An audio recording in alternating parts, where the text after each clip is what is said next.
11। कैसे हैं आप सभी? उम्मीद करती हूँ आप सभी अच्छे होंगे। मेरा नाम है शालू बाबरा और मैं रीजनिंग पढ़ाती हूँ। आज की क्लास में हम डिस्कस करने वाले हैं यूपीएसआई का प्रीवियस ईयर क्वेश्चन पेपर। तो आइए देखते हैं कि लास्ट टाइम पर किस तरह के किस टाइप के रीजनिंग में क्वेश्चन आए थे। तो आइए स्टार्ट करते हैं आज की क्लास को।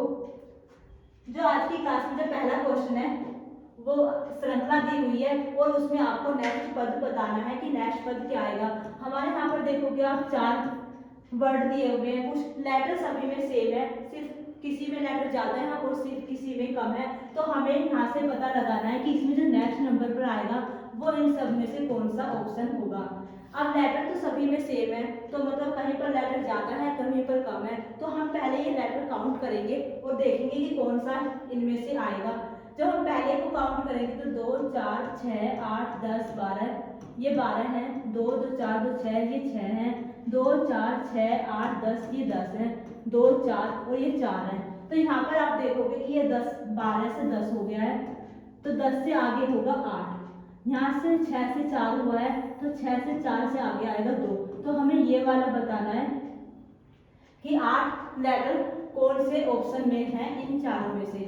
तो यहाँ पर देखोगे ये वाला ही डी में सबसे ज्यादा लेटर दिखाई दे रहे हैं, तो इसे ही काउंट करते हैं 2 4 6 8। तो ऑप्शन नंबर डी इसका राइट आंसर है। नेक्स्ट पर चलते हैं। नेक्स्ट जो क्वेश्चन है वो है कथन और तर्क का।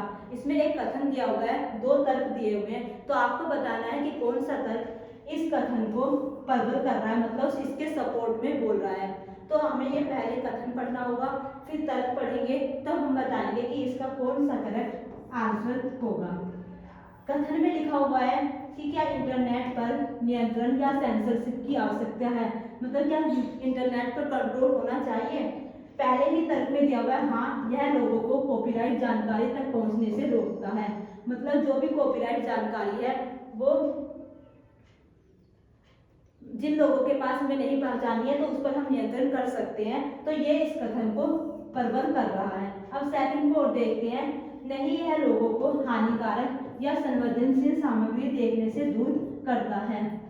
अगर यहाँ पर नहीं की जगह हाँ होता तो ये इसकी ये भी इसका आंसर होता, लेकिन इसमें लिखा हुआ है नहीं, तो ये यहाँ से गलत हो जाएगा। तो ऑप्शन नंबर ए, यदि केवल तर्क एक प्रबल है, ये वाला इसका करेक्ट आंसर होगा। नेक्स्ट पर चलते हैं। नेक्स्ट क्वेश्चन में दिया हुआ है कि प्रश्नवाचक चिन्ह को उस विकल्प से प्रतिपादित कीजिए जो प्रथम युग में लागू तर्क का अनुसरण करता है, मतलब जो लॉजिक इसमें लगा हुआ है वही सेम लॉजिक हमें टेलर में लगाना है। यहाँ पर देखोगे, यहाँ पर पहला ही वर्ड लिखा हुआ है स्कल्पचर, इसका यहाँ पर लिखा हुआ है चीसल, तो स्कल्पचर का मतलब होता है मूर्तिकार और इस चीसल का मतलब होता है छेदी। मतलब यहाँ पर बताया गया है कि स्कल्पचर है उसका औजार दिया गया है कि ये छेनी से काम करता है। ऐसे ही हमें बताना है कि टेलर किससे अपना काम करता है, तो टेलर जिससे काम करता है वो होता है नीडल, नीडल बोलते हैं सुई को।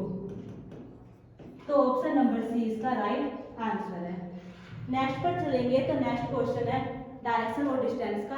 आपको बताना है कि एन ओ की किस दिशा में है, मतलब हमें इसमें डायरेक्शन बतानी है। तो पहले हम कंडीशन देखेंगे और क्वेश्चन को सोल्व करेंगे। आप वीडियो को पॉज कर सकते हो, खुद से सोल्व कर सकते हो, लेकिन ये रिकॉर्डेड है तो इसलिए आपको बैक टू बैक आंसर ही मिलेगा।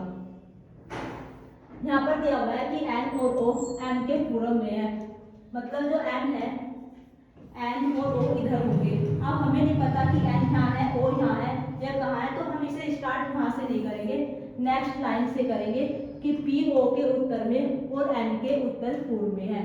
मतलब डायरेक्शन देख लो, यहाँ पर होता है उत्तर, यहाँ पर होता है दक्षिण, यहाँ पर होता है पश्चिम और यहाँ पर होता है पूर्व। अब हमें उत्तर पूर्व दिया हुआ है, तो ये वाली जो डायरेक्शन होगी उत्तर और पूर्व के बीच की, ये डायरेक्शन होगी उत्तर पूर्व। ये डायरेक्शन जो दक्षिण और पूर्व के बीच की है ये होगी दक्षिण पूर्व, और जो ये वाली डायरेक्शन है जो दक्षिण और पश्चिम के बीच है ये होगी दक्षिण पश्चिम, और ये वाली होगी उत्तर पश्चिम। तो हमें डायरेक्शन का ध्यान रखना है कि कौन सी डायरेक्शन किधर होती है।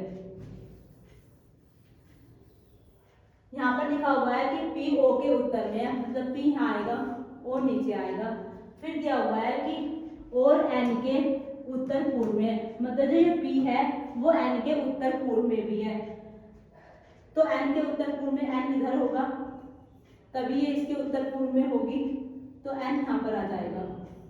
और वैसे भी दिया गया है कि N और O M के पूर्व में है, मतलब N को थोड़ा इधर बना लो, N और O M के पूर्व में है, तो M आ जाएगा इधर।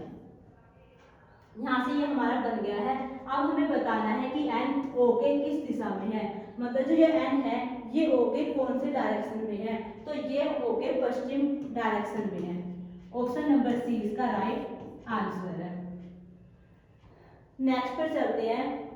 नेक्स्ट में एक लेटर भी दिया हुआ है और नंबर भी दिए हुए हैं और यहाँ पर एक ब्लैंकेट दिया हुआ है, तो आपको इस ऑप्शन में से बताना है कि इनमें से इसका करेक्ट आंसर कौन सा होगा। क्वेश्चन को रीड कीजिए और देखिए कि क्या हो रहा है। यहाँ पर आप देखोगे, अगर हम यहाँ पर नंबर से देखें तो यहाँ पर 3 है, यहाँ पर 6 है, यहाँ पर 12 है, यहाँ पर 15 है, मतलब 12 से 15 पर जाने पर 3 ऐड हुआ है, 3 से 6 पर जाने पर भी 3 ऐड हुआ है, तो आगे भी इसमें 3 ही ऐड होगा, तो 6 से 3 जाने पर 9 आएगा, तो नंबर तो इसमें 9 आएगा, तो ये 10 वाले तो कट हो जाएंगे। अब हमें देखना है कि लेटर कौन सा आएगा। लेटर को देखेंगे तो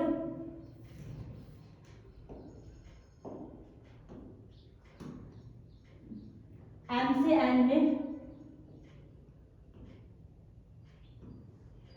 N में जाने पर 2 जुड़ा है, क्योंकि M और O के बीच में N आता है तो +2 हुआ है। G से I में भी +2 हुआ है, तो I से यहाँ भी +2 होगा, तो I में +2 करने पर I से आगे आता है K और J से आगे आता है K, तो यहाँ पर होगा K9। ऑप्शन नंबर सी इसका राइट आंसर है।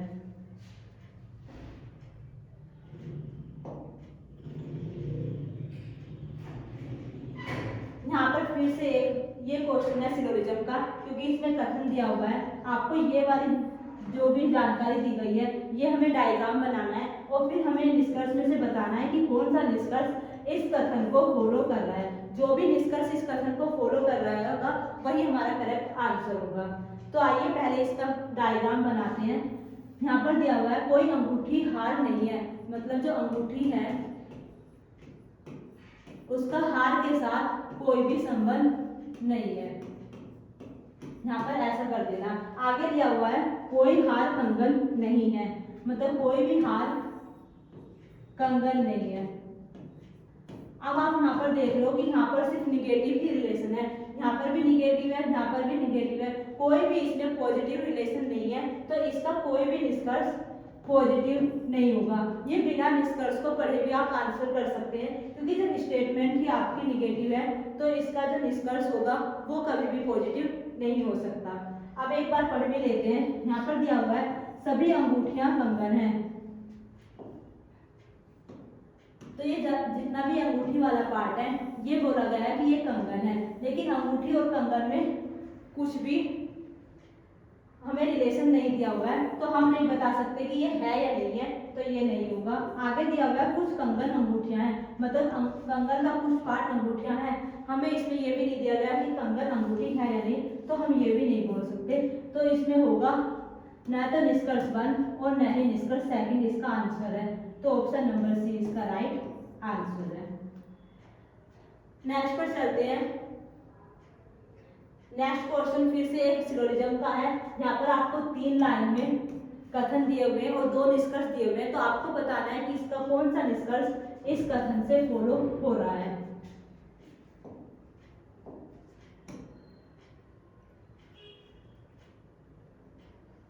यहाँ पर दिया हुआ है सभी पेन, मतलब जितनी भी पेन है वो सारी पेंसिल है, तो मतलब सभी पेन पेंसिल है। आगे लिखा हुआ है कि कुछ पेंसिल रबर है, मतलब कुछ पेंसिल का पार्ट रबर में है, तो ये वाला पार्ट हम रबर में ले लेंगे। आगे लिखा हुआ है सभी रबर नुकीले हैं, मतलब जितना भी ये रबर वाला पार्ट है ये सब आ जाएगा नुकीले में। तो हमारा ऐसे डायग्राम बन गया है। अब हमें निष्कर्ष में देखना है कि निष्कर्ष में क्या लिखा हुआ है। पहले ही निष्कर्ष में लिखा हुआ है कुछ पेन रबर है, तो हम पेन और रबर को देखेंगे कि कहाँ कहाँ पर है। पेन ये वाला पार्ट है और रबर ये वाला पार्ट है, तो यहाँ पर कोई भी रिलेशन नहीं दिया हुआ है कि पेन रबर है या नहीं, तो हम नहीं बोल सकते कि कुछ पेन रबर है या नहीं है, तो हमारा ये निष्कर्ष तो गलत हो जाएगा। आगे दिया हुआ है कुछ नुकीले पेन हैं। पेन ये वाला पार्ट है और नुकीले ये वाला पार्ट है, तो इन दोनों के बीच में भी कोई भी रिलेशन नहीं दिया हुआ है, तो हमें नहीं पता कि नुकीले पेन है या नहीं है, तो ये वाला भी नहीं होगा। तो ऑप्शन देख लेते हैं, इसमें भी ऑप्शन सी ही करेक्ट आंसर है। तो हमें पहले डायग्राम बना लेना है, पहले ध्यान से लाइन को पढ़ना है, फिर डायग्राम बना लेना है, उसके बाद निष्कर्ष से देखना है कि निष्कर्ष कौन सा सही है और कौन सा नहीं फॉलो हो रहा है। नेक्स्ट क्वेश्चन पर आते हैं। नेक्स्ट क्वेश्चन में है लेटर एनालॉजी का, तो उसमें आपको बताना है कि इसमें स्टैम्प का एनालॉजी करके कोड क्या आएगा। अगर टॉप्स को देखोगे तो लेटर टी के आर भी पास में, ए के ई भी पास में होता है, एल के एफ भी ज्यादा दूरी के से है, तो हम इनकी प्लेस वैल्यू पहले नोट करेंगे और फिर देखेंगे कि इसमें क्या इसका आंसर होगा।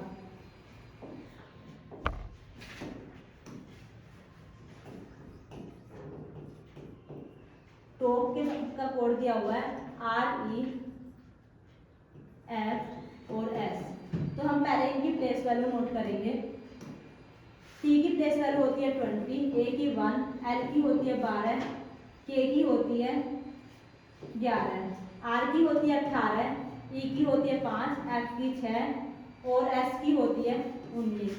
अब हमें देखना है कि इसमें क्या चेंज हुआ है, तो यहाँ पर देखोगे कि यहाँ पर -2 हुआ है, यहाँ पर +4 हुआ है, यहाँ पर -6 हुआ है और यहाँ पर +8 हुआ है। मतलब जो पहले में है -2 करना है, सेकंड में +4 और फिर थर्ड में -6 और फिर फोर्थ में करना है +8।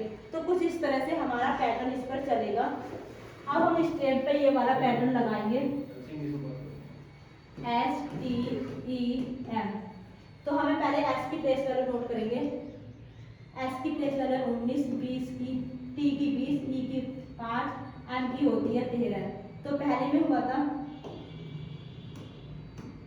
-2, फिर +4, फिर -6 और फिर +8। तो 19 में से 2 जाने पर आएगा 17 और 20 में से 4 ऐड करेंगे तो आएगा 24। 5 में से जो 6 घटाएंगे तो 5 का 5 घट जाएगा और फिर 26 वाला भी घट जाएगा, तो यहाँ पर आ जाएगा 25। क्योंकि अल्फाबेट 26 ही होते हैं, तो जब हम 5 में से 6 घटाएंगे तो -1 आएगा। -1 करने पर जेड चला जाएगा, 25y आ जाएगा। 13 में 8 जोड़ने पर आता है 21।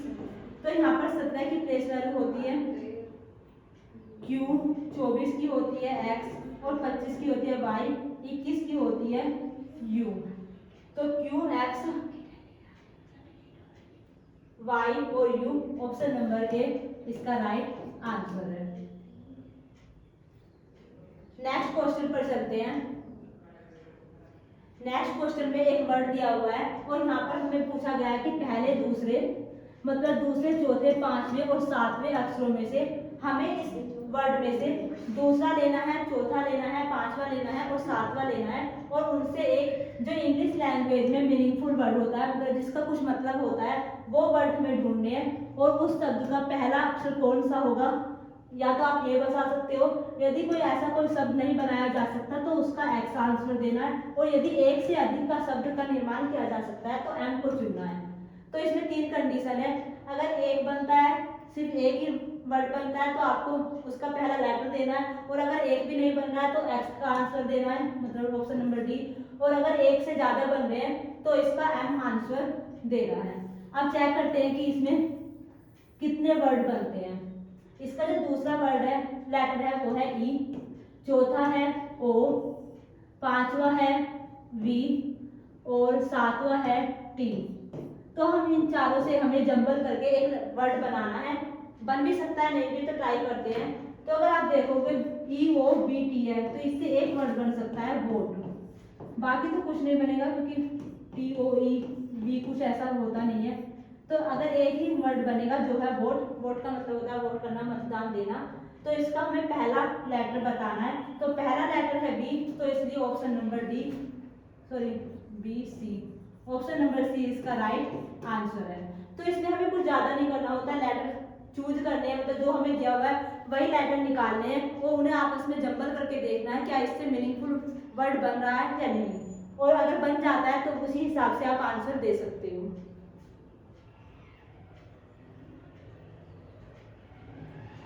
ये एक समीकरण दिया हुआ है और यहाँ पर जो स्टार स्टार दिए हुए हैं, तो इसमें वो हमें ये साइन सारे जो दिए हुए हैं ये चेक करने हैं ऑप्शन वाइज। साइन लगाकर हमें चेक करना है कि किसे साइन लगाकर इक्वल करने पर 57 आता है।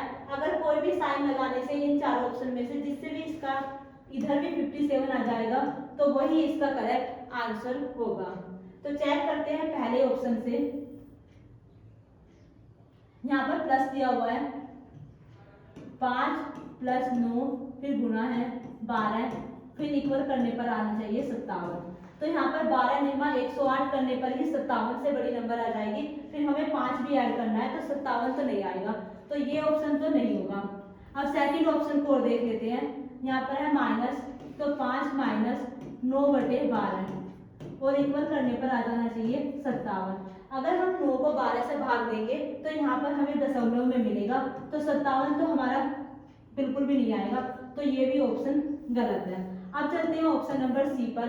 पहला जो साइन दिया हुआ है वो माइनस है फिर गुना है, तो देखते हैं 5 - 9 गुना 12 और बराबर आना चाहिए 57। तो 12 निरमा 108 है, अगर 5 में से 108 को हटाएंगे तो माइनस में जाएगा, तो ऑप्शन नंबर सी भी इसका आंसर नहीं है। अब एक ही ऑप्शन बचा है, तो आप इसे ऐसे भी टिक कर सकते हो।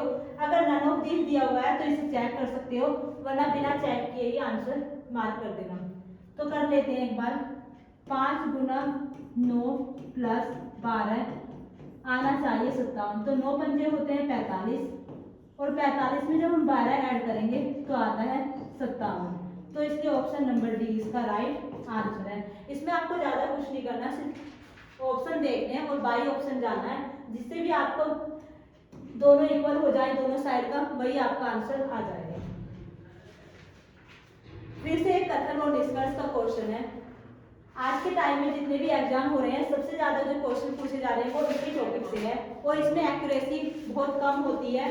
तो पहले ध्यान से पढ़ना है, इसका सार समझना है कि ये लाइन क्या बोल रही है, वो फिर उसके बाद बताना है कि कौन सा निष्कर्ष इसमें अनुसरण कर रहा है, मतलब इस लाइन को पढ़ने से हम क्या निष्कर्ष निकाल सकते हैं। अगर ये दोनों निष्कर्ष निकाल सकते हैं दोनों में से कोई सा भी, तो वही इसका हमारा आंसर होगा। यहाँ पर अगर कथन को देखोगे तो कथन में लिखा हुआ है कि भारत में खेत के औसत आकार के कम होने के साथ ट्रैक्टर की भारी बिक्री का सपना समाप्त हो सकता है। मतलब अगर जैसे कि खेत छोटे होते जा रहे हैं तो उससे ट्रैक्टर नहीं खरीदेंगे, क्योंकि छोटी खेती पर ट्रैक्टर खरीद कर करेंगे क्या, तो उससे जो ज़्यादा ट्रैक्टर की भारी बिक्री का सपना है मतलब वो सपना ही रह जाएगा। तो हमें बताना है कि ऐसा कौन से निष्कर्ष में लिख रहा है। अगर यहाँ पर पहला निष्कर्ष देखोगे, ट्रैक्टर की बिक्री खेत के औसत आकार पर निर्भर करती है, ये यहाँ पर बिल्कुल दिया हुआ है, क्योंकि अगर औसत छोटा होगा तो ट्रैक्टर कम बिकेंगे, और वही इसमें लिखा हुआ है कि निर्भर करती है, तो वो निर्भर करती है। तो ऑप्शन नंबर 1 इसका निष्कर्ष निकल सकता है। अब सेकंड निष्कर्ष पर आएंगे तो ट्रैक्टर की बिक्री वर्षा पर निर्भर करती है, क्योंकि खेत के आकार का कम होना वर्षा की कमी के कारण होता है। तो ऐसा तो कुछ भी नहीं है कि वर्षा की बिक्री मतलब वर्षा होगी तभी ट्रैक्टर बिकेगा, तो ये तो बिल्कुल ही आउट ऑफ कॉन्टेक्स्ट, मतलब इसका तो कुछ भी मैटर नहीं है। तो एक ही निष्कर्ष इसका फॉलो कर रहा है, ऑप्शन नंबर 1 इसका करेक्ट आंसर है। आपको सिर्फ कथन को ध्यान से पढ़ना है और उससे ये समझना है कि कथन में लिखा क्या हुआ है। अगर अनुसरण पूछना है तो वो जो निष्कर्ष में मतलब जो निष्कर्ष में लाइन है वो उस कथन में होनी चाहिए। आगे जो क्वेश्चन है वो है ब्लड रिलेशन का, जो कि है कोडेड ब्लड रिलेशन का।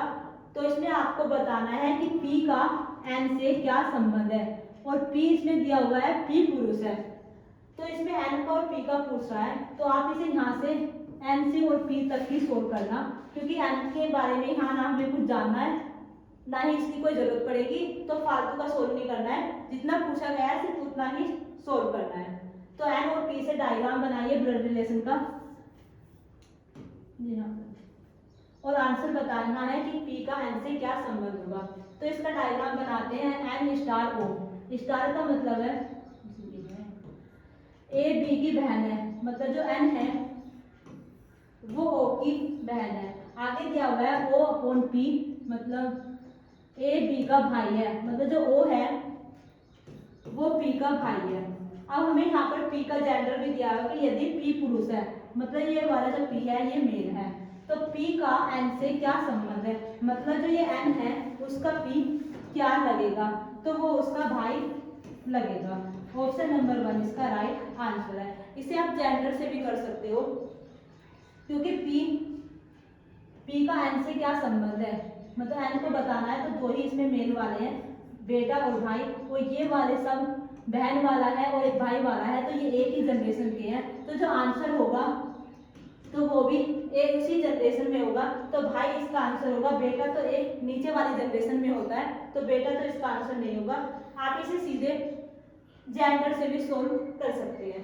नेक्स्ट पर आ जाते हैं। नेक्स्ट फिर से लेटर एनालॉजी का क्वेश्चन है, जिसमें ग्लोरी का कोड दिया हुआ है और आपको उसी भाषा में, मतलब उसी तरह कोड बनाना है एंगर का, और बताना है कि इन तीन में से कौन सा इसका करेक्ट आंसर है। क्वेश्चन एक बार रीड कर लीजिए इसे।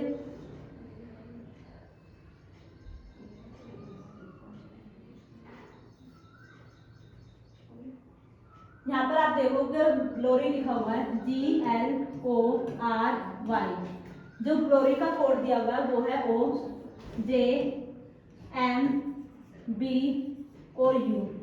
तो हम वैसे तो इसे देखने से कुछ समझ नहीं आ रहा है, क्योंकि लेटर सारे ही अलग हैं और काफी दूर दूर वाले भी लेटर हैं। तो हम इसके पहले प्लेस वैल्यू नोट करेंगे और फिर देखेंगे कि क्या चेंज हुआ है। तो G की प्लेस वैल्यू होती है 7, L की होती है 12, O की होती है 15, R की होती है 18 और Y की होती है 25। यहाँ पर नीचे देखिए O की होती है 15, J की 10, M की होती है 13, B की होती है 2 और U की होती है 21। अगर यहाँ पर देखेंगे तो +8 हो रहा है, लास्ट वाले में देखेंगे तो -4 हो रहा है, यहाँ पर -2 हो रहा है। तो डायरेक्ट तो हमारा कुछ नहीं है इसमें। और अपोजिट भी देखेंगे तो 21 के साथ कोई भी 22 किसी की प्लेस वैल्यू नहीं है जो एक दूसरे के अपोजिट भी हो जाए। तो कुछ और ही देखते हैं।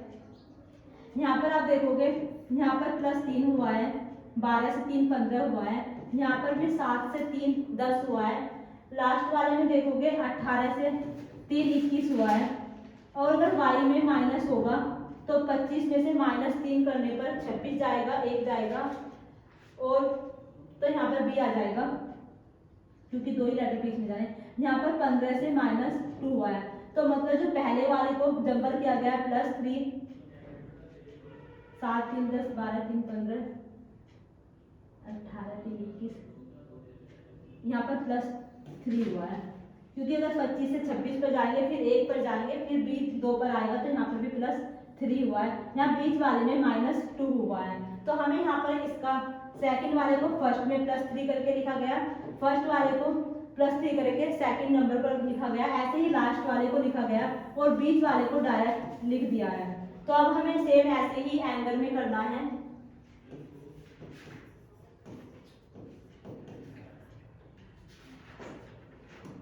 ए की प्लेस वैल्यू होती है 1, एन की होती है 14 और जी की होती है 7, ई की होती है 5 और आर की होती है 18। तो यहाँ पर +3 करके यहाँ पर लिखना है 4, 14 में +3 करके यहाँ पर लिखना है 17, 7 में से 2 घटाना है तो यहाँ पर 5 की आएगी, 5 में 3 ऐड करके लिखना है 8 यहाँ आ जाएगा, और 18 में 3 ऐड करके लिखना है 21 यहाँ आ जाएगा। तो 17 प्लेस वैल्यू होती है क्यू की, 4 होती है 14 में 4 होती है डी की क्योंकि ये यहाँ से ऐड हुआ थी, और 5 होती है ई की, 21 होती है यू की और 8 होती है एच की। तो Q D E U H, option number C इसका राइट आंसर है। तो हमें पहले इसमें प्लेस वैल्यू नोट करनी है और फिर हमें देखना है कि कहाँ से क्या चेंज हुआ है। तो उसी तरह अगर आप ध्यान से देखोगे तो आपको पता चल जाएगा कि क्या पैटर्न लग रहा है। अगर आपको दोबारा समझना है तो पीछे बैक करके देख सकते हैं।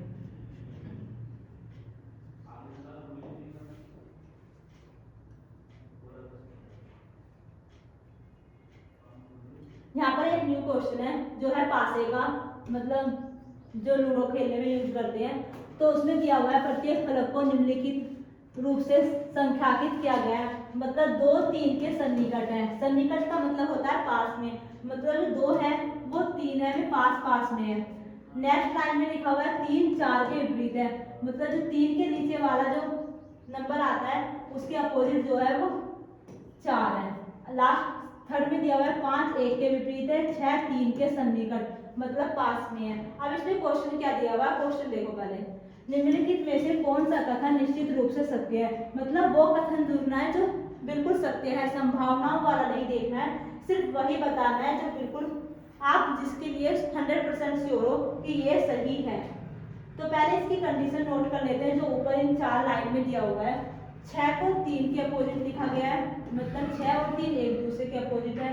5 को 1 के अपोजिट दिया हुआ है, और सभी को पता है कि इसमें 6 नंबर होते हैं, तो 2 2 2 2 एक दूसरे के अपोजिट होते हैं, तो 2 नंबर बच चुके हैं इसमें 2 और 4। तो मतलब 2 4 के अपोजिट होगा, 4 2 के अपोजिट होगा। तो हमें यहाँ से कितना पता चल गया, एक ये वाली लाइन पता चली है कि 2 3 पास पास में है, 6 और 3 पास पास में है। तो इन 4 लाइनों से हमने ये निकाला है कि 6 3 के अपोजिट होगा, 3 6 के, 5 1 के अपोजिट होगा, 1 के अपोजिट 5 होगा, 2 के अपोजिट 4 होगा और 4 के अपोजिट 2 होगा। 2 3 के पास है, 6 3 के पास है। तो अब ऑप्शन पर आ जाओ। यहाँ पर दिया हुआ है 2 1 और 3 के बीच में है। अब हमें नहीं पता कि 2 1 और 3 के कहीं से भी नहीं पता चल सकता है कि 2 1 और 3 के बीच में है या कहाँ है, तो हम 100% तो नहीं बता सकते। आगे दिया हुआ है 2 6 के सन्निकट है, मतलब 2 और 6 के सन्निकट है। 2 यहाँ 4 के अपोजिट है, तो 2 और 6 का तो कुछ भी नहीं दिया हुआ है, ये ऐसे भी हो सकते हैं 2 3 6 और 6 3 2, तो हमें नहीं पता। इसे बाद में देखते हैं, पहले लास्ट वाले पर जाओ। 3 2 और 6, 3 2 और 6 के बीच में है, मतलब यहाँ पर दिया हुआ है 3 जो है वो 2 और 6 के बीच में है, मतलब ये वाली यहाँ पर कुछ इस तरह से दिया हुआ है। यहाँ पर दिया हुआ है इस लाइन में कि 3 और 6 अपोजिट है, तो 3 2 और 6 के बीच में कैसे आ जाएगा, क्योंकि इन दोनों के बीच में कोई आएगा ना, ये दोनों तो एक दूसरे के अपोजिट है, तो इनके बीच में 2 के बीच में 3 कैसे आ सकता है, 3 और 6 के बीच में 2 आ सकता है, तो ऑप्शन नंबर सी तो नहीं होगा। 4 3 और 5 के बीच में है, मतलब जो 4 है वो 3 और 5 के बीच में है, तो ये भी नहीं बता सकते कि जो 5 के अपोजिट 1 है, 4 3 5 का तो कोई भी रिलेशन नहीं दिया हुआ, ये भी नहीं होगा। अब यहाँ पर आ जाओ 2 6 के सन्निकट है, ये वाली लाइन सबसे इंपॉर्टेंट है, क्योंकि यहाँ पर दिया हुआ है 2 और 3 पड़ोसी है, 3 और 6 पड़ोसी है, मतलब 3 ऐसा नंबर है जिसके एक तरफ 2 होगा,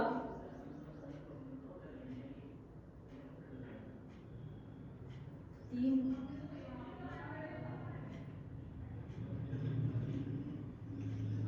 के 6 अपोजिट है, ये तो पहले खत्म हो गया। 4 3 और 5 के बीच में है, ये भी नहीं है। 3 2 और 6 के बीच में है, 2 3 के सन्निकट है, 3 6 के सन्निकट है, तो ये हो सकता है क्योंकि 2 3 के पास में, तो 3 यहाँ भी हो सकता है 6 और यहाँ भी हो सकता है 6, तो इस बारे में हम पॉसिबिलिटी लगा सकते हैं क्योंकि 6 तो अपोजिट होगा, 2 अपोजिट होगा,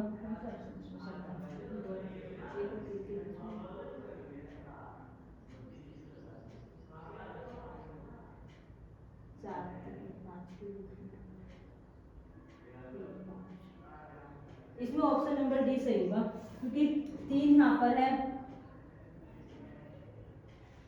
और 4 यहाँ पर है और 5 यहाँ पर है, मतलब ये एक दूसरे के 5 के अपोजिट 1 हो जाएगा, इसके अपोजिट 6 हो जाएगा, 4 के अपोजिट 2 हो जाएगा, तो ये हो सकते हैं कि तीनों आपस में एक दूसरे के पड़ोसी हैं, तो ऑप्शन नंबर डी इसका राइट आंसर है। नेक्स्ट फिर से एक नंबर एनालॉजी है। आपको बताना है कि जैसे 14 का संबंध 225 से है, वैसे ही 9 का संबंध किससे होगा, हमें ये ढूंढना है। पहले हम देखेंगे कि इसमें लॉजिक क्या लगा हुआ है।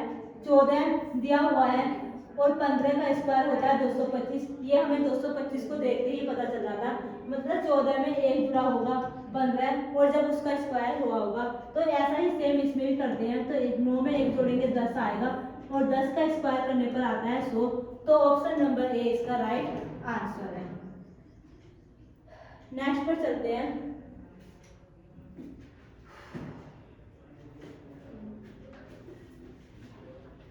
नेक्स्ट क्वेश्चन है एक नंबर सीरीज और आपको बताना है कि इसमें नेक्स्ट नंबर कौन सा होगा। नंबर घट भी रहे हैं बढ़ भी रहे हैं, तो आपको देखना है कि किस तरह से घट बढ़ रहे हैं, डिवाइड हो रहा है, मल्टीप्लाई हो रहा है, प्लस हो रहा है, माइनस हो रहा है। तो वो सब कुछ चेक करना होगा। कुछ नंबर ऐसे भी दिख रहे हैं कि जो एक दूसरे के मल्टीप्लाई है, डिवाइड भी दिख रहा है।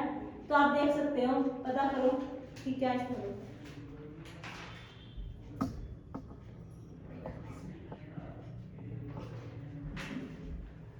यहाँ पर आप देखोगे 24 में 4 जोड़ने पर 28 आता है और 28 को 2 करने पर 56 आ जाता है।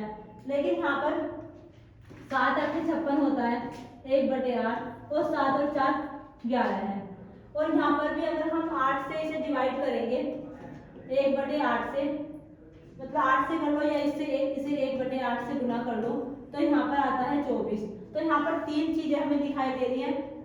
पहले 8 1/8 से हुआ है, फिर प्लस 4 हुआ है, फिर गुना 2 हुआ है, फिर से 1/8 को गुना हुआ है, फिर प्लस 4 हुआ है, तो आगे भी गुना 2 होगा।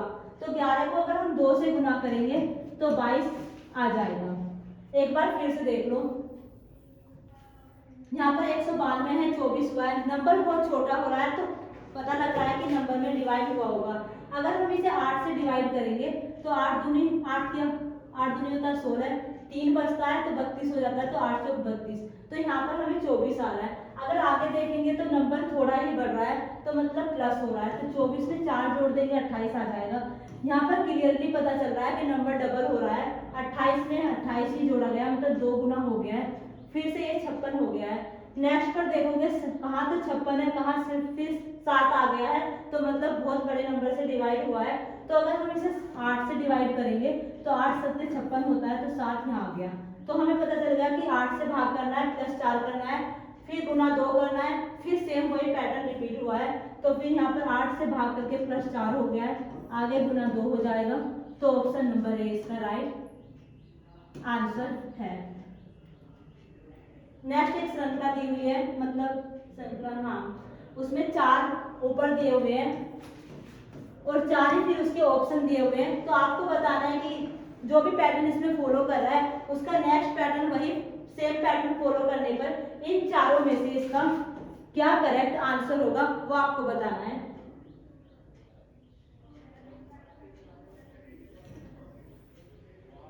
यहाँ पर आप देखोगे कि यहाँ से सर्कल से ले लो कि सर्कल इजी सा भी है। सर्कल यहाँ पर है पहले, फिर ये नीचे आ गया, मतलब इस जगह पर आ गया, फिर ये यहाँ आ गया, तो फिर ये इस जगह पर पहुंच गया और फिर से ये ऊपर पहुंच गया, तो फिर ये यहाँ पर चला गया। मतलब ये ऐसा घूम रहा है, पहले ये नीचे गया, फिर इधर गया, फिर ऊपर गया। तो अब जाहिर सी बात है कि ये इधर जाएगा। तो इधर आपको चेक करना है कौन कौन से ऑप्शन में है। तो ऑप्शन नंबर इसमें है और इसमें है, तो ये वाले तो दो तो एलिमिनेट हो गए। अब नेक्स्ट और दूसरा देखते हैं, बी से चेक करते हैं। अब बी पहले यहाँ था, फिर यहाँ पहुंच गया तो बी ऊपर चला गया, फिर बी आ गया इधर, तो मतलब बी इधर आ गया, फिर बी आ गया है यहाँ पर नीचे, तो बी यहाँ पर आ गया। तो अब बी यहाँ पर ही जाएगा जहाँ पर यहाँ था, तो बी इसमें भी यहीं पर है, इसमें भी यहीं पर है, तो इससे तो एलिमिनेट नहीं हुआ कोई सा भी ऑप्शन। अब नेक्स्ट चेक करते हैं ए से। ए पहले यहाँ था, फिर वो यहाँ पहुंचा तो ऊपर गया, नेक्स्ट वाले में इधर यहाँ पर पहुंच गया तो फिर इधर चला गया। अब इस वाले में ए नीचे आ गया तो ए यहाँ आ गया, तो इस बार ए यहाँ होगा। तो लेकिन इस वाले में यहाँ पर ए नहीं है, इस वाले में यहाँ पर त्रिकोण दिया हुआ है, इस ऑप्शन नंबर 3 में ए यहाँ पर है, तो इसलिए ऑप्शन नंबर 3 इसका राइट आंसर है।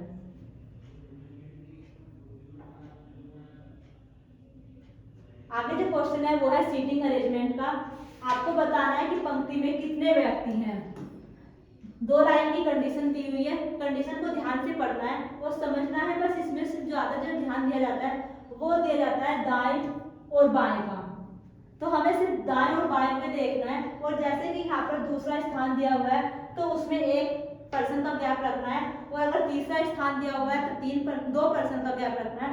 मतलब जितने स्थान दिया हुआ जाता है उससे 1% का गैप हमें उसमें रखना है। तो सिर्फ दो ही चीजें का इसमें ध्यान रखना होता है। यहाँ पर देखोगे कि आर दाएं छोर से दूसरे स्थान पर है। अब दाएं छोर कौन सा होता है वो आपको देखना है। इधर तो होता है बाएं छोर और इधर होता है दाएं छोर।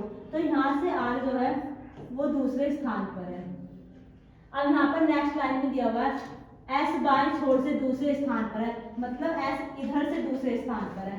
अब हमें नहीं पता कि बीच में कितने पर्सन है, वो आगे देखेंगे। इसमें दिया हुआ है क्यू आर और एस का पड़ोसी है, मतलब जो क्यू है वो एस के भी पास में है और आर के भी पास में है। तो सिर्फ इसमें इतने ही पर्सन है। तो 1 2 3 4 5 ऑप्शन नंबर सी इसका करेक्ट आंसर है।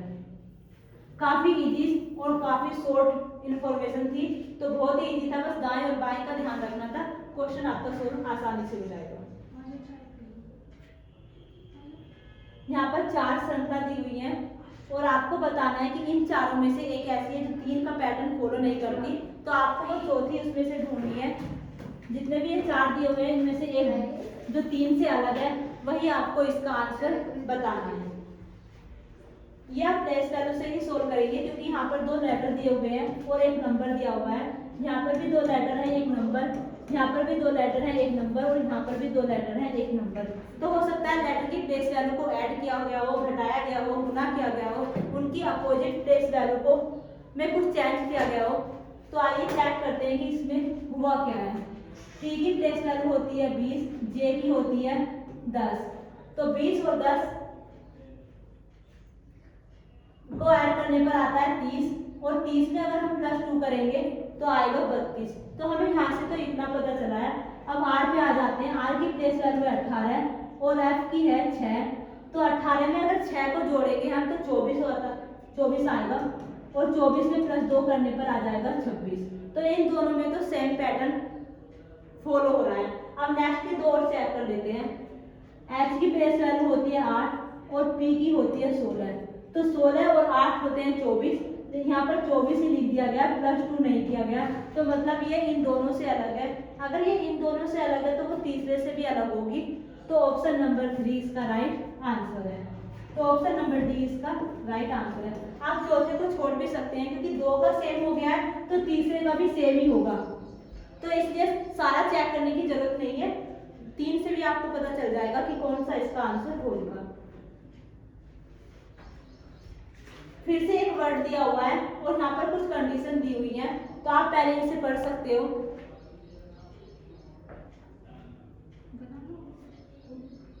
यहाँ पर दिया गया है कि सभी स्वरों को अंग्रेजी वर्णमाला के ठीक अगले व्यंजन, मतलब जो भी वोवेल से आगे जो भी व्यंजन आएगा वो उसमें बदल दिया जाएगा, और फिर शब्द के अक्षरों को वर्णानुक्रम में व्यवस्थित किया जाएगा। मतलब जैसे इंग्लिश अल्फाबेट होते हैं उसी तरह से ABCD के अकॉर्डिंग ये सारे फिर अरेंज होंगे। फिर बताना है कि कौन सा अक्षर दाईं ओर से दूसरे अक्षर के बाईं ओर 90वें स्थान पर है। मतलब दाईं ओर से इधर से दूसरे अक्षर के 90, तो आपको टोटल 11 पे बताना है। जो दाएं ओर से 11 पे जो भी लेटर आएगा वो आपका इसका आंसर होगा। तो पहले हम लेटर को, वर्ड को नोट कर लेते हैं। वर्ड दिया हुआ है UNDIREFERETED।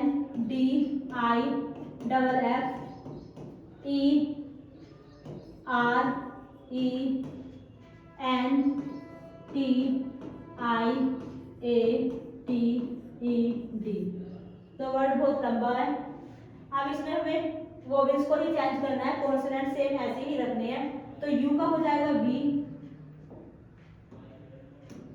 यू का हो जाएगा V, एन ऐसे ही रहेगा, डी भी ऐसे ही रहेगा, आई का हो जाएगा J, एफ ऐसे ही रहेगा, ई का हो जाएगा F, आर ऐसे ही रहेगा, ई का हो जाएगा F, एन टी, आई का जे, ए का बी, टी, ई का एफ और डी।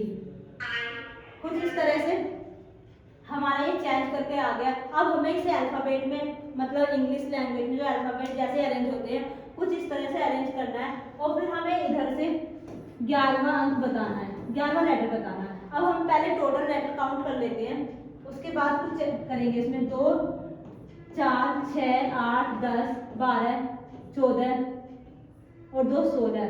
अगर हमें इधर से 11वां लेटर करना है तो 11 से हमें इधर देखना है कि इधर कितने लेटर बचेंगे। तो 12, 13, 14, 15, 16, तो 1, 2, 3, 4, 5 बचेंगे। तो हमें बताना है इधर साइड से छठा और उधर साइड से 11वां।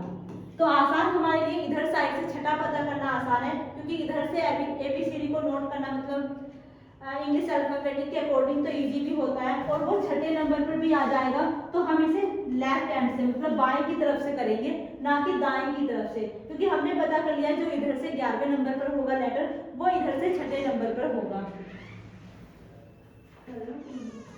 तो पहला जो लेटर इसमें सबसे छोटा है वो है बी, बी के बाद सी नहीं है, डी है, डी के बाद ई भी नहीं है, अब एफ है। एफ देखना है कि आपको एफ कितने हैं, क्योंकि एफ बहुत सारे हैं।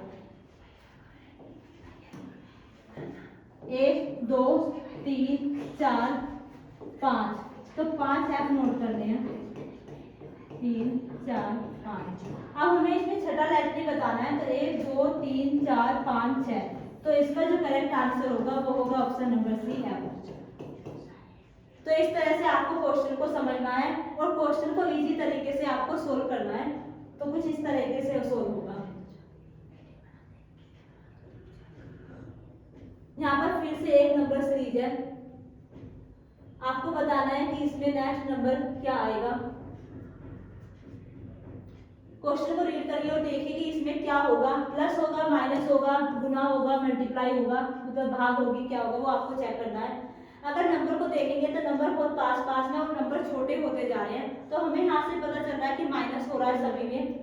और ये स्क्वायर के क्यूब के भी पास में नहीं है, क्योंकि बहुत सारे क्वेश्चन स्क्वायर और क्यूब से भी बन जाते हैं। तो ऐसा तो कुछ भी नहीं है, क्योंकि 597 के पास में ना ही तो कोई स्क्वायर है और ना ही कोई क्यूब है। तो इसे हम डिफरेंस से ही करेंगे। पहले नंबर नोट कर लेते हैं। नंबर दिए हुए हैं 12, 1255, 1140, 992, 811, 597। तो ये हमारे नंबर है और हमें इसमें नेक्स्ट सीरीज बतानी है। तो यहाँ पर अगर हम घटाएंगे तो 5, 5 में से 1 गया, 5 में से 4 गया 1, 2 में से 1 गया 1, तो हमें आया 115। अब नेक्स्ट में देखते हैं, 10 में से 2 गए 8, 13 में से 9 गए 4 और 10 में से 9 गया 1। आगे देखेंगे तो 2 में से 1 गया 1, 9 में से 1 गया 8, 9 में से 8 गया 1। नेक्स्ट और देखते हैं, 11 में से 7 गए 4, 10 में से 9 गया 1, 7 में से 5 गया 2। तो हमारे जो डिफरेंस है कुछ इस तरह से निकल कर आया है।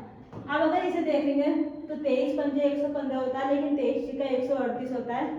तो टेबल तो कोई भी नहीं लग रहा है, तो इसका डबल डिफरेंस देख लेंगे। 8 में से 5 गए 3, 4 में से 1 गया 3। यहाँ पर देखेंगे 11 में से 8 गया 3 और 7 में से 4 गया 3। अब यहाँ पर भी देखेंगे 4 में से 1 गया 3, 11 में से 8 गया 3। तो हमें यहाँ से पता चल गया कि सभी में 33 का डबल डिफरेंस हुआ है। तो आगे वाले में भी 33 जोड़ देंगे और यहाँ पर इसका आंसर हो जाएगा। अगर इसमें 33 जोड़ेंगे मतलब 33 जुड़ रहा है यहाँ पर, तो क्योंकि ये नहीं, हाँ ये जुड़ रहा है क्योंकि ये इसमें नंबर बड़े होते जा रहे हैं। तो 4 और 3 7, 3 और 1 4, 200। तो इसमें से 547 में से 97 में से हमें घटाना है 247। 7 में 7 गए 0, 9 में से 4 गए 5, 5 में से 2 गए 3। तो ऑप्शन नंबर बी इसका राइट आंसर है। आपको इसमें डिफरेंस निकालना है। अगर आपका डिफरेंस से आंसर नहीं आ रहा है तो आप एक बार फिर से डिफरेंस निकाल लीजिए। अगर यहीं से पता चल रहा है कि ये टेबल है किसी का, तो आप उस तरह से भी कर सकते हो, क्योंकि 33 नहीं, टेबल तो नहीं है, डिफरेंस ही है इसमें। तो आपको इसी तरह से सोल्व करना है, क्योंकि 115 33 के टेबल में नहीं आता है, तो टेबल तो ये नहीं है। अब जो नेक्स्ट दिया हुआ है वो भी एक नंबर सीरीज है और आपको इसमें नेक्स्ट नंबर नहीं बताना है, आपको बताना है कि इन चारों में से 5 है, ये ऑप्शन 4 है पर, तो इन चारों में से एक ऐसी नंबर ढूंढनी है जो इसमें गलत है। एक पैटर्न है, उस पैटर्न को लगाना है, उसके बाद आपको ऐसी कोई नंबर मिले जो उस पैटर्न को फॉलो नहीं कर रही है, तो वो आपका गलत आंसर मतलब आंसर होगा। नंबर देखिए ध्यान से और समझने की कोशिश करिए।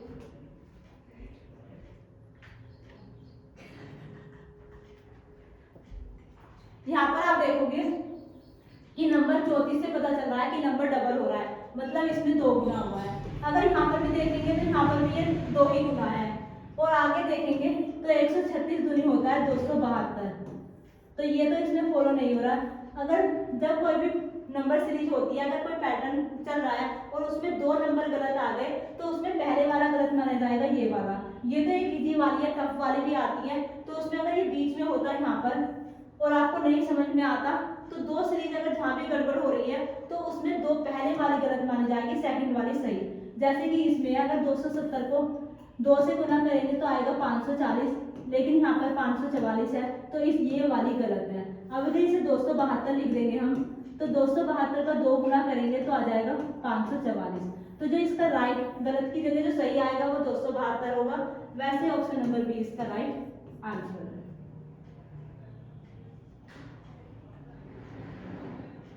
यहाँ पर एक वर्ड दिया हुआ है थॉमस और थॉमस का ही कोड दिया हुआ है, आगे दिया हुआ है जॉर्डन। तो जैसे थॉमस का कोड दिया हुआ है उसी सेम पैटर्न पे आपको जॉर्डन का बताना है। ये काफी इजी वाला है, सिर्फ ध्यान से देखना है कि लेटर कौन कौन से हैं और आपका इसी से ही आंसर आ जाएगा बिना पेन कॉपी के। तो देखिए ध्यान से इसे और समझिए कि क्या चेंज हो रहा है। यहाँ पर आप देखोगे THO इसमें भी है, THO इसमें भी है, MAS यहाँ भी है, तो MAS यहाँ भी है, मतलब लेटर तो सेम है, ये तो हमें पता चल गया है इससे। अब हमें देखना है कि लेटर को जंपर कैसे किया गया है, मतलब कौन सा लेटर आगे आया है, कौन सा लेटर पीछे आया है। तो यहाँ पर देखोगे MA और S ये आगे आ गया है और THO ये लास्ट में आ गया है, मतलब लास्ट के 3 लेटर पहले आ गए हैं और पहले 3 लेटर बाद में चले गए हैं। तो ऐसे ही हमें जॉर्डन में करना है। यहाँ पर भी 6 ही लेटर है, तो पहले 3 लेटर को बाद में ले जाना है और लास्ट के 3 लेटर को पहले ले आना है। तो जॉर्डन में देखोगे तो DAN ये पहले आ जाएगा, JOR ये बाद में आ जाएगा। तो DAN किस में पहले है, यहाँ भी नहीं है, यहाँ भी नहीं है, यहाँ भी नहीं है, तो ऑप्शन नंबर बी इसका राइट आंसर है। जब भी आप इस तरह के क्वेश्चन सोल्व करो तो पहले लेटर को ध्यान से देखो, कहीं ऐसा तो नहीं है कि लेटर वही हो बस वो उनकी जगह बदल दी गई हो, वो आपस में जंपर किए गए हो। तो इस तरह से ये वाले क्वेश्चन सबसे इजी होते हैं, क्योंकि चेंज कुछ करना नहीं होता, प्लेस वैल्यू नोट नहीं करनी होती, 10 सेकंड में क्वेश्चन हो जाता है।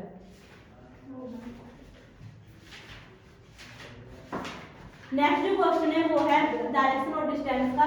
आपको डायरेक्शन दी हुई है, डिस्टेंस भी दिया हुआ है और आपको ये सारी नोट करनी है, फिर बताना है कि वह शुरुआती बिंदु से कितनी दूर है, मतलब जो स्टार्टिंग का पॉइंट है और जो लास्ट में वो आता है वो उसके बीच में कितना डिस्टेंस है, सिर्फ वो आपको बताना है। क्वेश्चन को पढ़िए और देखिए एक बार कि क्या होगा इसमें।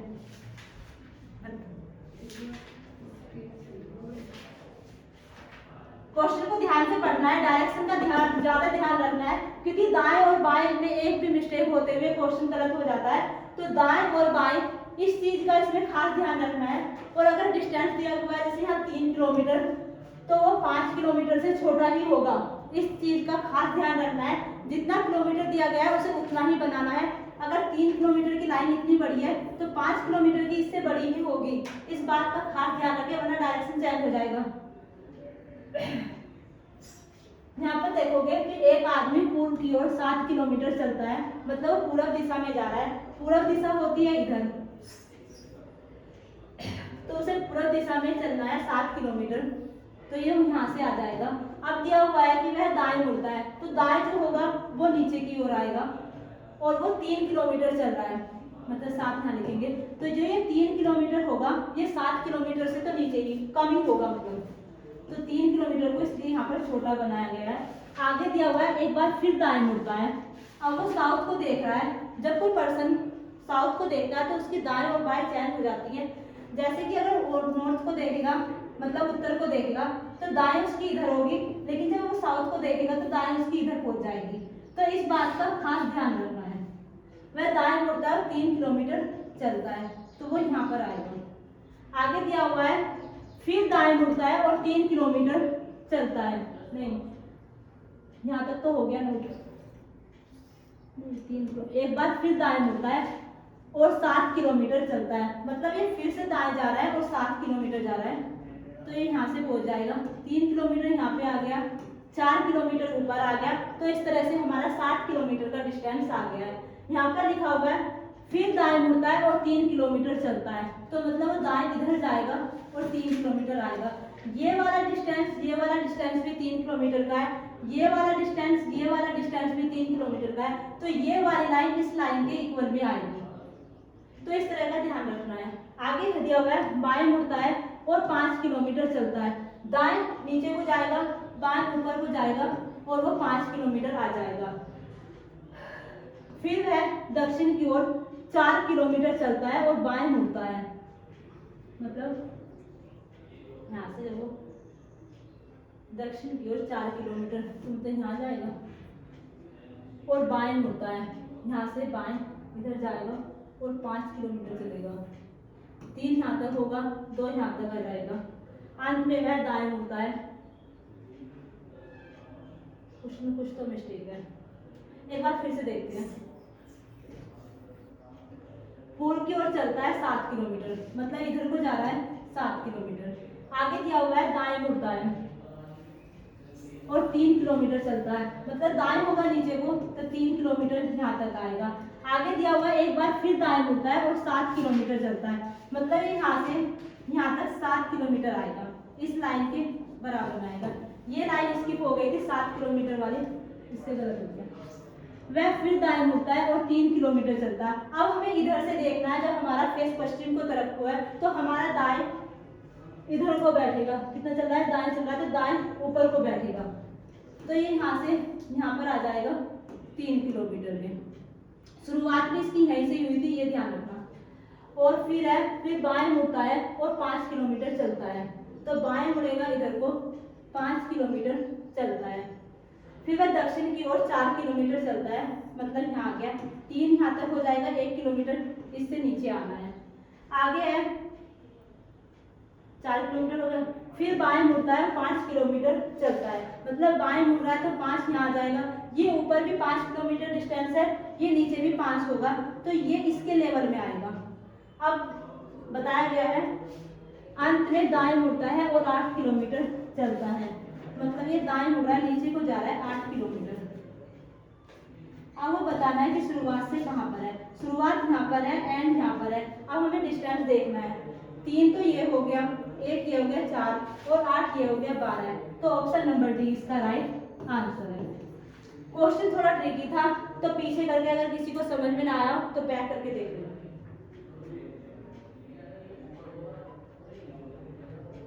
नंबर सीरीज दी हुई है और आगे आपको बताना है कि इसमें नेक्स्ट नंबर क्या आएगा।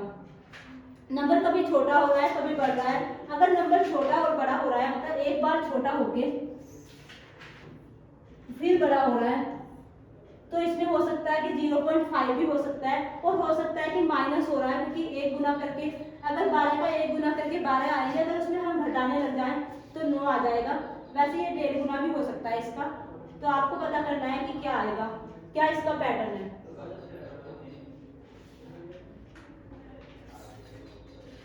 यहाँ पर आप देखोगे 15 के 3 गुने के आसपास है ये। 40 का 4 गुना होता है 1600, और वो है 1605, और यहाँ पर 42 भी है, तो ये इसके 4 गुना है। अगर ये 3 है, ये 4 है, तो यहाँ पर ये 2 ही होगा और यहाँ पर ये 1 होगा।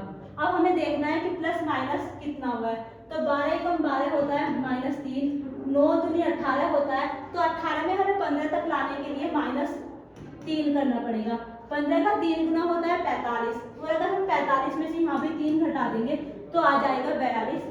आगे अगर आप देखोगे तो 42 का 4 गुना होता है 4 दूनी 8, 4 चौक 16, मतलब 168। अगर हम इसमें से भी 3 घटा दें तो आ जाएगा 165। तो इसमें भी -3 हुआ है। अब हमें यहाँ से पैटर्न तो पता चल गया है कि गुना हुआ है 1 2 3 4, तो आगे होगा 5 से, और सभी में -3 हुआ है तो यहाँ भी -3 ही होगा। अगर हम इसका 5 गुना करेंगे तो 5 पंजे 25 और 16 पंजे होता है 80। 80 में 2 जोड़ देंगे तो आ जाएगा 82, और अगर हम यहाँ पर 3 घटा देंगे तो ऑप्शन नंबर 20 का राइट आंसर है। 822 इसका करेक्ट आंसर आ जाएगा। नेक्स्ट पर चलते हैं। नेक्स्ट क्वेश्चन फिर से लेटर एनालॉजी का है। दो लेटर दिए हुए हैं और 5 ऐसी सीरीज दी हुई है। आपको ऐसा बताना है जो इन सब में डिफरेंस है, मतलब कितने लगे हैं 5 है, तो 4 में तो एक पैटर्न लगा हुआ है, 5 में अलग कोई पैटर्न है, तो जो वो अलग वाला है वही आपका आंसर होगा।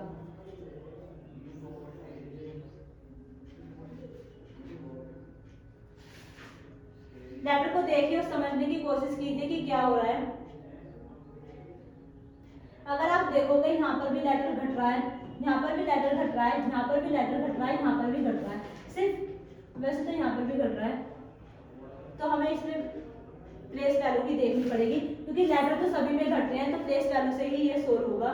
तो P की प्लेस वैल्यू होती है 16, L की होती है 12, Z की होती है 26, V की होती है 22, G की होती है 7, C की होती है 3, Q की होती है 17, M की होती है 13 और Y की होती है 25, S की होती है 19। अब हमें देखना है कि इसमें क्या पैटर्न लगा हुआ है। यहाँ पर भी आप ध्यान से देखोगे तो -4 हुआ है, 26 में से भी -4 हुआ है, 7 में से भी -4 हुआ है, 17 में से भी -4 हुआ है, सिर्फ ये वाला ऐसा है जिसमें -6 हुआ है, तो मतलब YS जो है वो इस पैटर्न में सबसे अलग है, तो ऑप्शन नंबर ए इसका राइट आंसर है। फिर से एक डायरेक्शन और डिस्टेंस का क्वेश्चन है।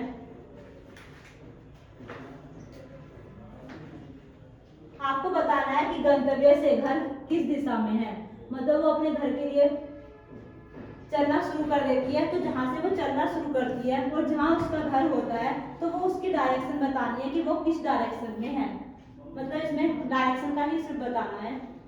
तो आइए क्वेश्चन को शुरू करते हैं। यहाँ पर दिया हुआ है एक महिला ने अपने घर से चलना शुरू किया, मतलब घर से चलिए पूर्व दिशा में 5 किलोमीटर चली, मतलब पूर्व दिशा इधर है तो 5 किलोमीटर जाएगी।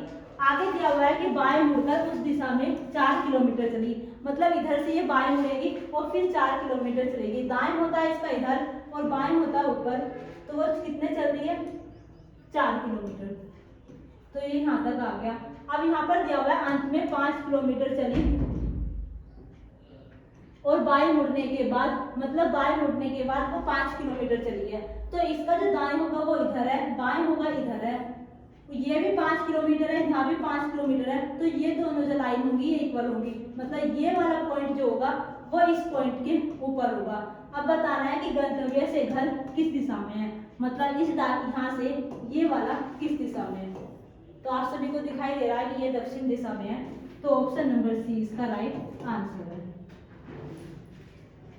आगे जो क्वेश्चन है वो है इनइक्वालिटी का, तो आपको बताना है कि कौन सा इस कथन में से, कौन सा निष्कर्ष में से कौन सी क्वालिटी मतलब इक्वालिटी कौन सी इसकी फॉलो हो रही है, तो वो इसका आंसर आपको बताना है। सबसे इजी क्वेश्चन होते हैं ये, और आप ध्यान करोगे यहाँ पर भी ओ वाई है, यहाँ पर भी ओ वाई है, वैसे इसे आप नोट भी कर सकते हो, तो सोल्व भी कर सकते हो, और वैसे ये सी में ही चला जाएगा क्योंकि इसमें तीनों साइन दे रखे हैं। 90% चांस है कि ये सी में ही जाएगा, आइदर में हो जाएगा। जब भी तीनों तरह के साइन आ जाते हैं, ये स्मॉल का है, ये ग्रेटर का है, ये इक्वल का, और इधर भी ओ है, यहाँ भी ओ है, यहाँ भी वाई है, यहाँ भी वाई है, तो 99% चांस है कि ये निष्कर्ष में या में जाएगा कि या तो निष्कर्ष फर्स्ट या निष्कर्ष सेकंड इसका अनुसरण करता है। जब तीनों तरह के साइन आ जाते हैं और लेटर भी सेम होते हैं, तो उसका जो निष्कर्ष जाता है वो आइदर में ही जाता है। अब हम यहाँ पर देखेंगे कि ओ कहाँ है, ओ यहाँ पर है और वाई है यहाँ पर, तो हम ऐसा कॉमन कनेक्शन ढूंढेंगे जो इसमें भी होगा, इसमें भी होगा, और उससे हम इसे वाई से कनेक्ट करेंगे।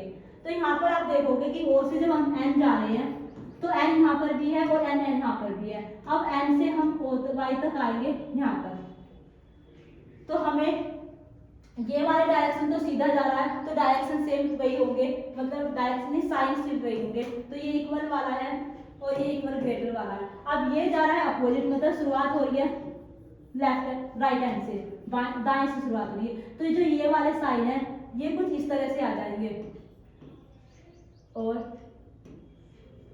ऐसे। ये दो तरह के साइन ये इधर के हैं, ये वाले, और ये वाले साइन ये आ चुके हैं। अब आप देखोगे कि इसमें ग्रेटर का भी है, इक्वल का भी है और स्मॉल का भी है। तो मतलब तीनों साइन है, हमें नहीं पता ये बड़ा भी हो सकता है, छोटा भी हो सकता है, बराबर भी हो सकता है, और इसमें तीनों ही साइन दे दिए गए हैं। तो ये आइदर में चला जाएगा कि कोई सा भी हो सकता है। तो ऑप्शन नंबर सी इसका राइट आंसर है, ऑप्शन नंबर डी पर। नेक्स्ट पर चलते हैं। नेक्स्ट एक न्यूमेरिक सीरीज है और उसमें कुछ कंडीशन दी हुई है कि ऐसे कितने तीन हैं जिसके तुरंत बाद 5 है लेकिन तुरंत पहले 4 नहीं है। मतलब 3 हो, उसके तुरंत बाद 5 तो हो लेकिन उसके पहले 4 नहीं हो। तो हमें ऐसी कोई ग्रुप ढूंढना है जिसमें बीच में तो 3 हो, बाद में 5 हो लेकिन पहले 4 नहीं हो। सीरीज को देखो, कोई भी 3 ऐसा नहीं छूटना चाहिए। इसमें जो मैन हुआ है, जिस लेटर पर मतलब जिस नंबर पर हमें ध्यान रखना है वो 3 है। तो जहां भी 3 है उसे नोट कर लो और फिर चेक कर लो कि कौन कौन से पर ये वाला फॉलो हो रहा है, वही इसमें काउंट होगा। यहाँ पर देखोगे 3 के बाद 5 तो है लेकिन स्टार्टिंग में 4 नहीं है, तो ये वाला काउंट होगा। अगर यहाँ पर 3 देखोगे, 3 के बाद 8 है जबकि हमें चाहिए 5, तो ये वाला काउंट नहीं होगा। यहाँ पर 3 है और 3 के बाद में 5 भी है, तो ये वाला काउंट होगा। पहले 7 दिया हुआ है, 4 नहीं दिया हुआ। 4 से अलग कोई सा भी नंबर हो सकता है, सिर्फ 4 नहीं होना चाहिए, तो ये वाला भी फॉलो होगा। यहाँ पर 3 है, बाद में 5 दिया हुआ है और स्टार्टिंग में भी इससे पहले भी 6 दिया हुआ है, तो ये भी काउंट होगा। अब यहाँ पे 3 के बाद 4 है तो ये नहीं होगा। 3 के बाद 3 ही है तो ये वाला 3 तो काउंट नहीं होगा, लेकिन 3 के बाद 5 है और ये पहले 3 है, तो ये वाला 3 नोट होगा, ये वाला। अब लास्ट में देखोगे 3 के बाद 3 है, ये भी नहीं होगा। 3 के बाद 4 है तो ये भी नहीं होगा। अब काउंट कर लो कि ऐसे कितने हैं, आंसर आ जाएगा 1 2 3 4, तो ऑप्शन नंबर बी इसका राइट आंसर है। ऐसे 4 हैं जिसमें 3 के बाद 5 है और 3 के बाद 3 के पहले 4 नहीं है।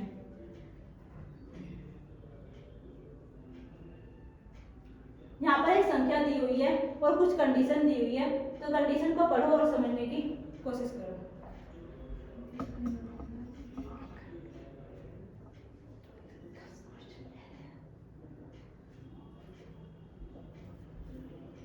यहाँ पर कुछ नंबर दिए हुए हैं और इसमें बोला गया है विषम संख्याओं में 3 जोड़ा जाता है और सभी सम संख्याओं में से 3 घटाया जाता है। मतलब जितने भी नंबर ऐसे हैं जो 2 से कटते नहीं हैं उसमें 3 जोड़ा जाएगा, और जो 2 से विभाज्य हो जाते हैं, मतलब जो 2 के टेबल में आते हैं, उसमें से 3 घटाया जाएगा और फिर नई संख्या अनुक्रम को अवरोही क्रम में व्यवस्थित किया जाता है।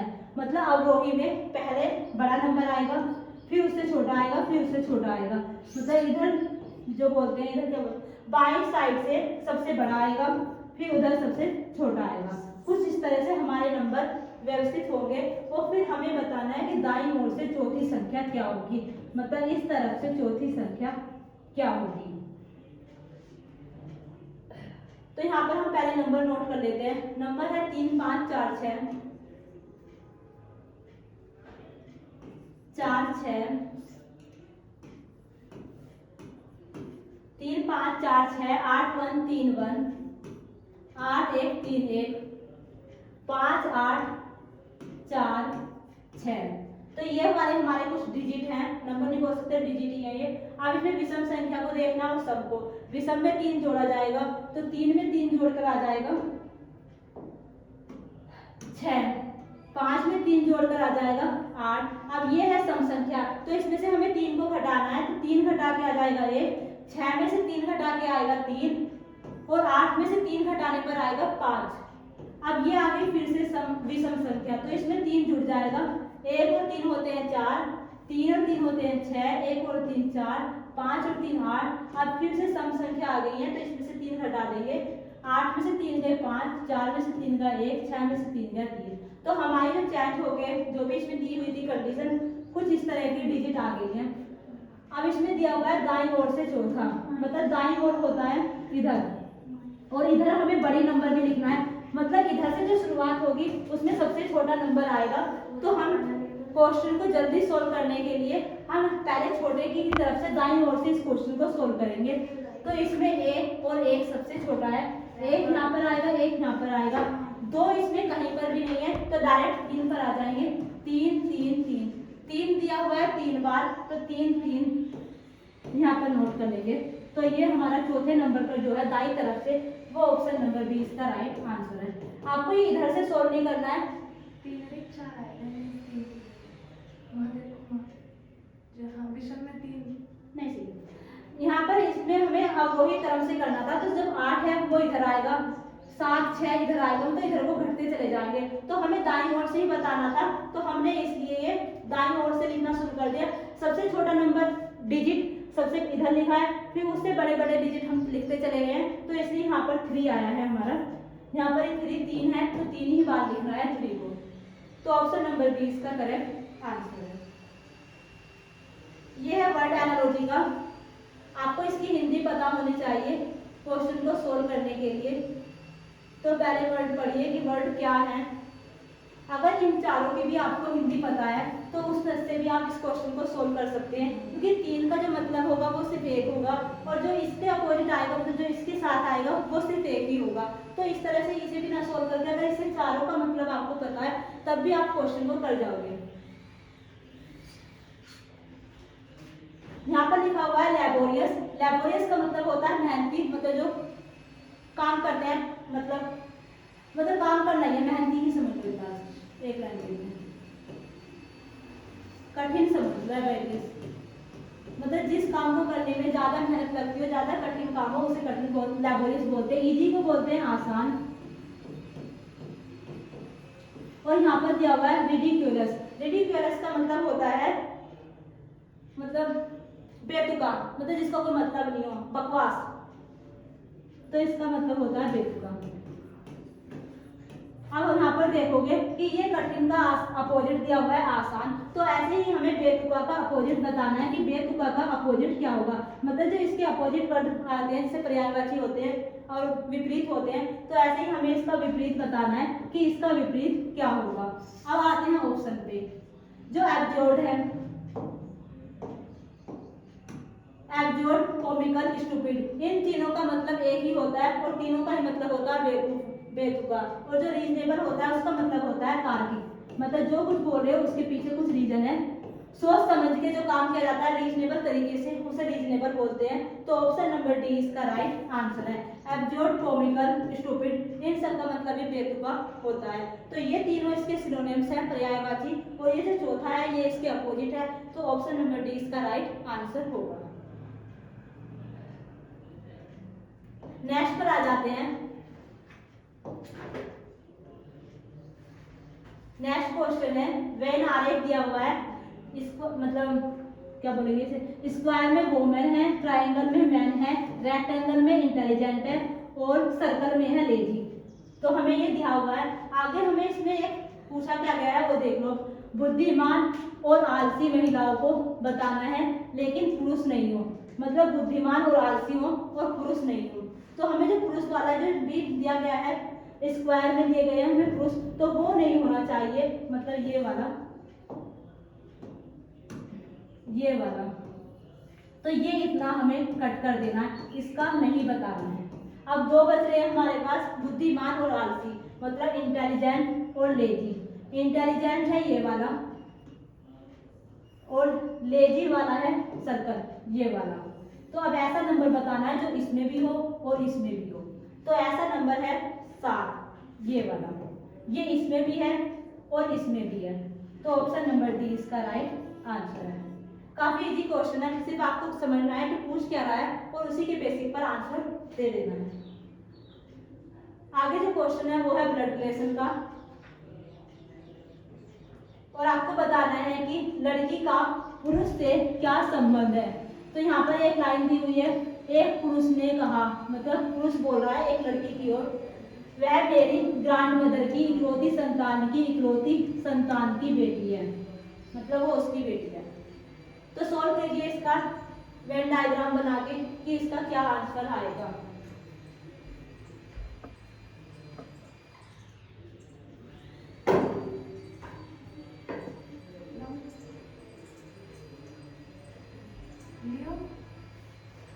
पर दिया हुआ है एक लड़के की ओर इशारा करते हुए उसने कहा कि वह मेरी मतलब जो लड़के की ग्रैंड मदर है, तो हम लड़के की ग्रैंड मदर को बनाएंगे। एक लड़का है, उसकी ग्रैंड मदर है। अब यहाँ पर उसकी मम्मी भी हो सकती है, पापा भी हो सकते हैं, तो हमें इसमें कुछ नहीं दिया हुआ है, तो हम इस जनरेशन को छोड़ देंगे और ऊपर एक ग्रैंड मदर उसे बना देंगे। आगे दिया हुआ है ग्रैंड मदर की इकलौती संतान, मतलब ये वाला। अब इसमें ये भी नहीं दिया हुआ है कि संतान वो है क्या, संतान की इकलौती संतान मतलब ये खुद वो उसके मतलब अपनी दादी की इकलौती संतान की इकलौती संतान है, तो मतलब वो खुद है और उसकी बेटी है, मतलब ये वाली। अब ये बताना है कि ये वाली जो लड़की है, ये वाले इस लड़के की क्या लगती है, तो वो इस लड़के की बेटी लगती है। तो ऑप्शन नंबर ए इसका राइट आंसर है। एक बार फिर से देख लो, यहाँ पर दिया हुआ है कि वह मेरी ग्रैंड मदर की मतलब वो आदमी है, उसकी ग्रैंड मदर है, तो उसकी माँ बाप मतलब मम्मी पापा में से कोई सा भी हो सकता है, ये दिया नहीं हुआ है, तो हम यहाँ से छोड़ देंगे और एक जनरेशन ऊपर ले जाएंगे और उसकी दादी को बना देंगे। अब दिया हुआ है कि उनकी इकलौती संतान, मतलब इकलौती संतान यही होगी क्योंकि ये किसी जन का बेटा है, तो इसकी ये तो जरूरी है, तो इकलौती संतान ये हुई। फिर आगे दिया हुआ है इकलौती संतान की भी इकलौती संतान, मतलब इसकी संतान यही है और इकलौती बोला गया तो यही होगी, मतलब जो लड़का है वो तो ये है। अब बोला गया इकलौती संतान की बेटी, मतलब इसकी बेटी ये वाला। अब इन्होंने ये बताना है कि इस आदमी की ये लड़की क्या लगती है, तो ये लड़की इसकी बेटी लगती है। इसमें आपको वर्ग ढूंढने हैं, तो ये एक इजी तरीका भी है कि वर्ग देख लो कितने सारे हैं, तो इसमें आप खुद से देख लेना, शॉर्ट ट्रिक भी होती है वैसे तो इसकी, पर वैसे भी पता चल रहा है कि कितने वर्ग होंगे, क्योंकि अगर यहाँ पर काउंट करोगे 1 2 3 4 और एक ये वाला फुल होगा 5 और एक ये वाला होगा 6, तो 6 तो यहाँ पर हो गए, 6 हो जाएंगे यहाँ पर, मतलब ये 6 है, ये 6 है और ये 6 है, तो 18 तो हमारे यही हो गए, 2 हो जाएंगे ये वाले 20 21 22 23, तो 23 वाले तो हमारे हो गए इकलौते इकलौते ऐसे ही। अब हमें ऊपर ऊपर और देख लेते हैं, एक वाला स्क्वायर हो जाएगा यहाँ से यहाँ तक, तो ये हो गया 24 और एक यहाँ से लेकर ये वाला भी स्क्वायर है, तो ये हो जाएगा एक और जोड़कर 25, तो जो इसका करेक्ट आंसर है वो है option number B 25 answer. Next फिर से एक ब्लड रिलेशन है जो कि है कोडेड ब्लड रिलेशन, और इसमें हमें एस का जेंडर दिया हुआ है जो कि एक महिला है, तो एस का पी से क्या संबंध है, मतलब आपको बताना है कि एस जो है वो पी का क्या लगता है। तो इसे जो यहाँ पर कोड दिए हुए हैं ये वाले नोट कीजिए और इसका एक डायग्राम बनाइए और आंसर देखिए कि क्या आएगा।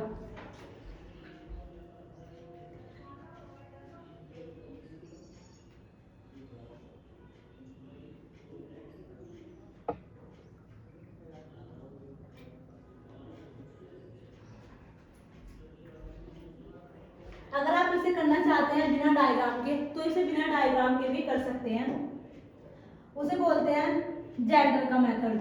तो जेंडर से माँ, ग्रैंडमदर, आंट, बहन, वैसे तो जेंडर और एक लेवल भी होता है कि एक जनरेशन ऊपर 2 जनरेशन नीचे, तो बिना इसे डायग्राम के सोल्व करते हैं। यहाँ पर दिया हुआ है P8Q, 8 यहाँ पर दिया हुआ है, तो P8 का मतलब है जो M है वो N की बेटी है, मतलब जो ये P है वो Q की बेटी है। अब हमें बताना है P का S का P से क्या संबंध है, मतलब जो S है वो P की क्या लगेगी, तो हम इधर को लेके चलेंगे बड़ा करते हुए, तो जो P है वो Q की बेटी है, तो ये P जो आएगी -1 हो जाएगी क्योंकि Q एक जनरेशन ऊपर होगी, P से एक जनरेशन Q के नीचे होगी, तो जब जनरेशन नीचे है तो वो -1 लिखना है, जनरेशन ऊपर है तो +1 लिखना है। आगे देखोगे Q6R, तो Q6 का R का मतलब है M जो है वो N का बेटा है, मतलब जो Q है वो R का बेटा है, तो ये भी -1 हो जाएगा। यहाँ पर दिया हुआ है 5, तो M जो है वो N की माँ है, मतलब जो R है वो S की माँ है, तो R ऊपर वाली जनरेशन में हो गई और S हो गई नीचे वाली, तो ये R जो हो जाएगा ये +1 में हो जाएगी। अब हमें इसका निष्कर्ष निकालना है कि 2 तो -1 है और एक +1 है, तो इस +1 से ये -1 तो कट जाएगा, अब बचेगा -1। उल्टा पूछा गया क्या, S का बताना है।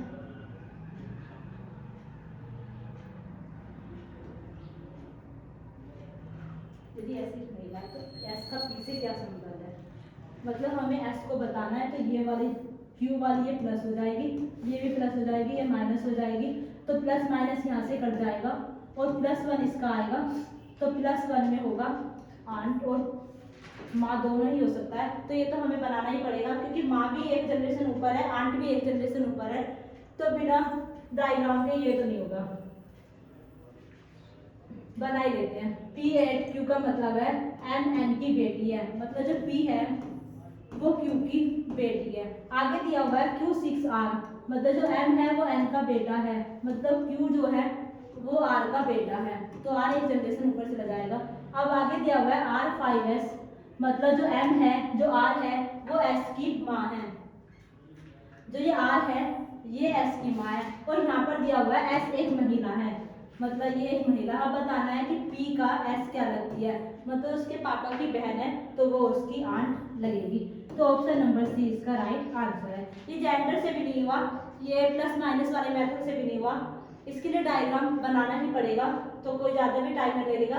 ये 3-4 ही कंडीशन दी हुई है, तो सारी नोट कर लो, 1 मिनट में तब भी हो जाएगा। आगे क्वेश्चन पर चलते हैं।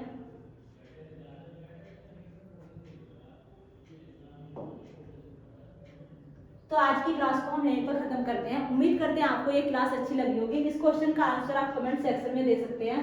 तो अगर आपको क्लास अच्छी लगी है तो वीडियो को लाइक कीजिए, कमेंट कीजिए। अगर आपने अभी तक चैनल सब्सक्राइब नहीं किया है तो आप चैनल को सब्सक्राइब कर सकते हैं। Thank you.